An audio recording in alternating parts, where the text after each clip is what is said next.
Welcome, everybody. This is John Paul Dutch of Dr. Speed Selling. Welcoming you to Raging Verbalist number 182 for those who are keeping track. And if you're new, great. Thank you. Hit the subscribe button, hit the like button, hit the notification if you want to be annoyed. We come on every Friday-ish. And of course, we're available on YouTube and Facebook. Our Facebook group is Position to Win Book. And you can leave comments and questions there, and they will be picked up. Talk about a variety of topics, anything that I find kind of disturbing or something that just makes me want to just do some commentary about it. And with me, as always, stepping in for you. I mean, I'm getting choked up because it's a special day for her, but is the ever lovely Sandra. Sandra, welcome. Hello, how are you doing? Doing pretty good. I just, getting choked up just thinking about it. So, there you go. It'll be okay. All right. So, gentle. It's going to be okay. That's right. So, all right. What are we talking about today? It's Apple WWDC. So, what is WWDC?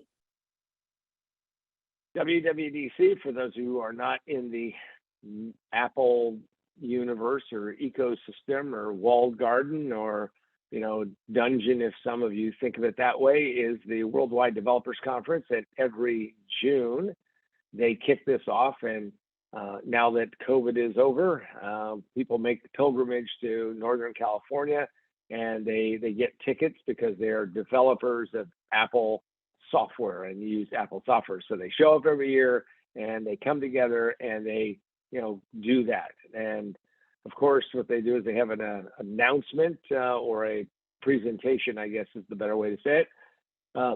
Some people would say it's a long commercial, but what they do is they make that available via YouTube and on the Apple site and everything. Steve Jobs, years ago, when he canceled Macworld, which I was sad, said the reason why I'm going to do that is there's this thing called the internet, and more people will see it on the internet than can ever make it to an event. WWDC this year, the last time I checked, there were 13 million views. So yes, that would be more people than you would be able to cram into an auditorium. So that's what the Worldwide Developers Conference is. Kind of cool because Apple has this, if you will, this stake in the ground, and every single year they announce their new stuff for developers, and whatever they give to developers eventually come down to all of us if we buy Apple products. And what was the scorecard? Well, every year people look to the west, for at least for me, look towards Cupertino, which is where the Apple spaceship is, their mega building. And they kicked off with Apple, Apple phone, iPhone, iOS. And, this is going to be the next big release. So every year there's a release, and there's a release schedule. And, they don't name it quite like Android, which had, I think, Gingerbread Man and, Cookie Cutter. I mean, they got all kinds of funky names. But anyway, every year they announce it, new features, new things. And, people watch that. And that kind of gives you a sense of that anticipation that in September-ish timeframe, October-ish, that everybody's going to be able to upgrade. They also give you the sad news because every so often, they lop off some legacy stuff. For those of you who are big Android fans, all I can tell you is that Android does not do this. I mean, it's much more of a fragmented situation. Also, if you're really saying, ooh, John, boo hiss about Apple, all I can tell you is I have an Android tablet that I need a refund on because the damn thing is bricked. It's basically worthless. Wish I could find a way to jailbreak it. That's a different Raging Verbalist. But anyway, you open that door. Also, Mac OS, there's always a new release every year. So this, I guess, Mac OS number 14. And, I think it's called Sonoma. A bunch of new cool stuff. The integration between Apple products continues to tighten. So if you have one product, it works with another product, works with another product. So that was announced. Their Apple TV, which has kind of been, I bought an early version of that, so I doubt if the new version of TV OS works. Maybe it does, maybe it doesn't. I moved over to Roku just primarily because it wasn't doing anything. Well, they finally updated that, or they're updating that. And then iPad OS, which I have an iPad OS, they've done an upgrade. But again, you got to make sure that your model works with it. And then the watch, they've got new watch OS and lots of cool features for those things. However, my old watch, just so you know that I'm fair about this thing, it's bricked. It sits in a drawer, waiting to have some alien life force come and tell me what the hell I can do with it, because it's basically not supported anymore. Then we get to the hardware side, and they introduced what is called the M2 Ultra chip, in which they snarf together, I don't know if that's the right technical term, a couple of pieces of silicon, 192 gigabytes of RAM, which they charge dearly for, and supposedly one of the fastest chips you're going to get, which then they tossed into the Mac Pro. Mac Pro is a $7,000 and up desktop, and that's really just for content, massive content creators. And I understand why people buy it, because if you're rendering images, time is money. They also introduced two new Apple interesting products. The MacBook Air 15, so it's a bigger screen. It is the thinnest, biggest screen that you can get on 15 inches. Looks pretty cool. I've already got a couple places where I would probably buy one of those, just because it looks like it's going to be a pretty cool thing, and it's relatively, for Apple, not that crazy in money. And then finally, they upgraded the Mac Studio, which is a Mac Mini on steroids. It kind of has, broken out of its place and added a bunch of M2 chips, and it is rocking and rolling. So they've introduced a lot, and it's always interesting to see a technology company that's that organized. I would suggest, even if you're not an Apple person at all, if you're on the other side and grumpy, I would suggest, if you want to learn how to do presentations, the precision timing that they do is quite extraordinary. That is a remnant of Steve, and he was just crazy insane about making sure this stuff was just like precision timing. So that was the kickoff for WWDC. Lots of things going on, and that's good, because it shows that it's a vibrant ecosystem. And frankly, in technology, we need as many vibrant ecosystems as we can get. And is there one more thing? Well said. There is one more thing, which is, there is one more thing. And the one more thing is that Apple introduced the Apple Vision Pro, which is their head, the big ski goggles. And what that was is, it has been rumored for years. When is Apple going to do virtual reality or augmented reality? So just so you know, VR is virtual reality, AR is augmented reality. I don't know what we're doing, which is just like reality. There's no, I know we just call it, I guess, life. Anyway, they came out with the Apple Vision Pro. And the Apple Vision Pro looks to be a huge breakthrough. I was impressed by the demo. I looked at it. I've not seen it. I haven't touched it. I've watched some YouTube videos, but it was pretty interesting, because if you think about how we're coming up on the 40th anniversary of the Mac, this is quite a step forward. And in fact, during the introduction, they said, look, in 1984, Apple introduced the Macintosh and changed computers forever because of graphical user interface. It actually had something before that, but really the Mac was popularized that. And then they changed mobile computing with the iPhone, which they absolutely did. I have to admit that. And now they're going to go to augmented reality, and that was the Apple Vision Pro. So what they did is they came up with what they call spatial computing. Just so you know, I had a dramatic pause there. And spatial computing is, in fact, what they call it. Now, for those of you who have ever taken an IQ test, spatial is when they show you all the little, shapes and, geometric things, and had you kind of figure out what this was and that was. And spatial computing is literally creating an environment and a space around you. But the interesting thing about it is that this headset that they've come up with, this massive step up, is that you can see things, and then people can actually see your eyes, because literally, if somebody walked into your space, they're going to be able to see your eyes, because they're going to project your eyes to them, and then you can see them. So it's not like you're in a cocoon and you're isolated and everything. It's pretty interesting, and they're saying really was, look, this is the next step in the evolution of us humans and technology, and what we're going to do with it, and where that's going to go. Now, what I can tell you is that looks pretty exciting. We're going to spend some more time digging into the things that it can do in its use case, but let's think about what this means in general for the computer world, or for technology. Let's just call it technology. Now, what I can tell you is that most businesses fail in the first 5 minutes. It just takes them 3 to 5 years to realize the position to win, which is my book with my co-author, co-conspirator, Gabe Batista. You can pick it up physically at bookstores. You can get it from Amazon, Barnes & Noble, Books A Million, but you also can get all the digital versions of it. You can go to positiontowinbook.com and pick it up, and I'll write and scrawl something in there. And then also you can, so that's that book. And this book is Remote Work for a Better World. And spatial computing will have a lot to say about, or that will have a big, profound effect on how these meetings and how things take place.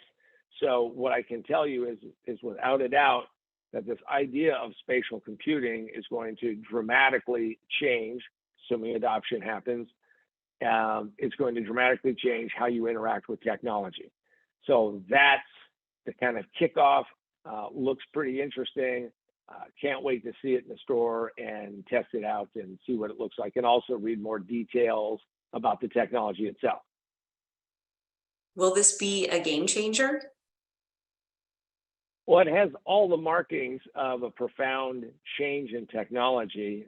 Facebook has got to be furious, or I guess, sorry, Meta, because they spent a lot of money coming up with the headset, the Oculus, family. I know that I have, like, Gabe has got an Oculus headset. Thing is that people aren't using it, and it doesn't quite get there, right? It was like that first try and it didn't make it. I think it could be a game changer, because Apple did what Apple does, which is, instead of trying to compromise on the technology, instead of saying, well, let's see, could we make it hit a price point or something like that, they just said, okay, if we need to nail this thing, how would we nail it? How would we push it and get that thing all put together? And what would that look like?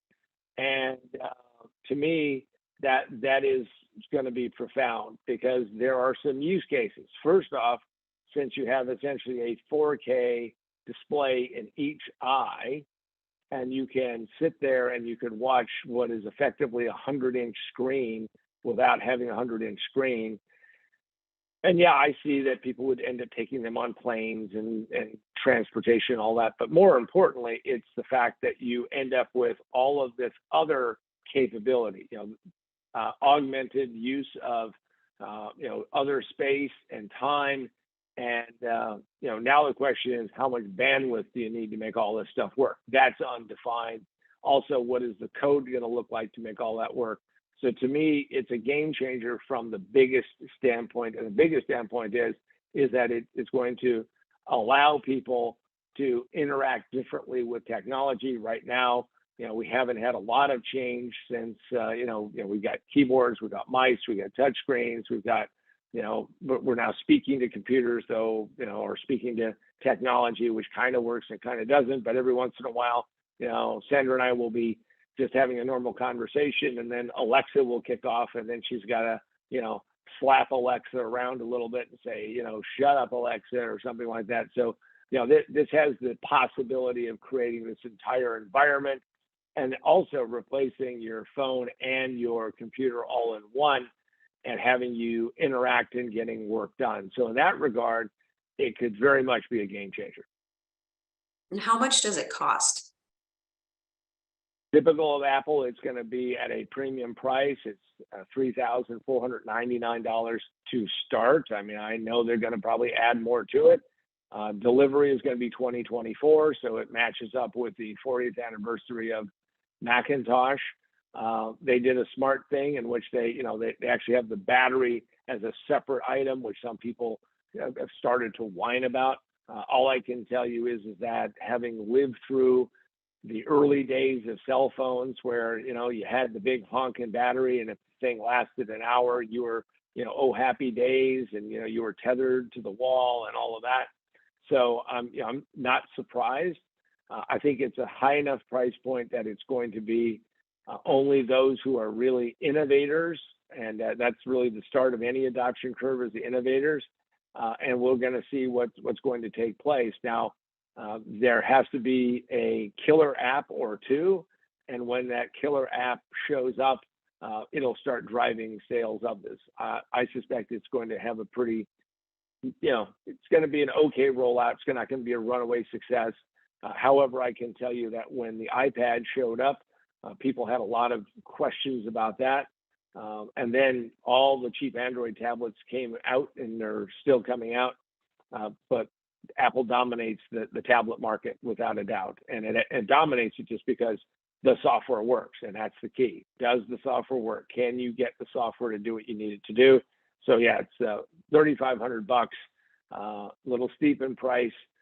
But when you consider that the original Macintosh was $2,500, not shocked. So, probably something that people have to save up for. Not going to be a, absolute runaway success, but I think it will become successful, especially if people can go, wow, look what I can do with it. And how can entrepreneurs and business owners take advantage? Well, we're in an early stage, and the change that it's going to have, which I've been talking about for a long period of time. One of the questions I raised, probably 15 years ago to my consulting clients, my coaching clients, is what happens to your business? What are the implications to your business when there is ubiquitous 1 gigabit internet interaction? Now, understand, we're not even close to that. I mean, I thought for sure we would be there by now. I'm sure that the Vision Pro is going to be very dependent upon having high-speed internet because it's working off of the cloud. It's working off of all of the interaction. But the implications are going to be that in many situations that you are going to be able to work with clients anywhere in the world as long as you can get the bandwidth and have an experience that you don't have any other way. Let me just be blunt. When Gabe and I are working on a project, the best way for us to do it, how we got said book done, how we got the book done, is that physically you have to be in the same space and time. You have to do that. It's hard to do it remotely.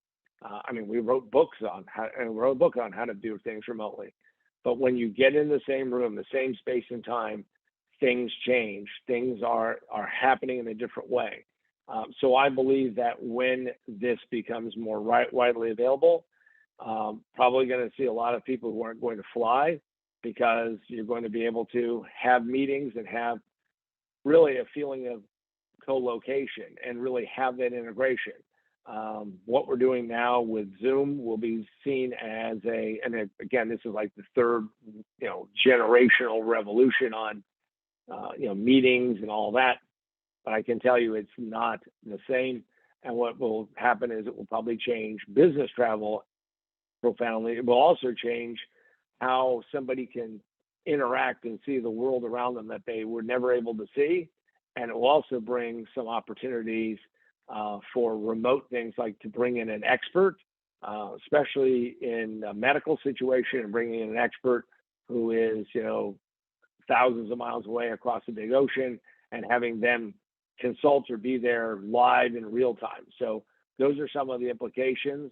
It's going to be, a slog. So don't expect that you're going to see all the stuff happen at once. Again, what will the killer app be, and how will that killer app work?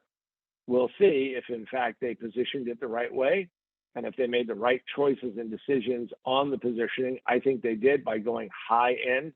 and trying to leave all of the other stuff, down below that. I can tell you that I once bought a little cardboard box, and you strapped an Android phone to it, and it did this vision thing.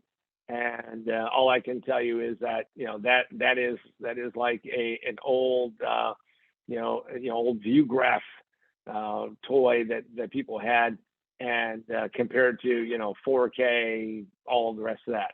So I believe it is going to come.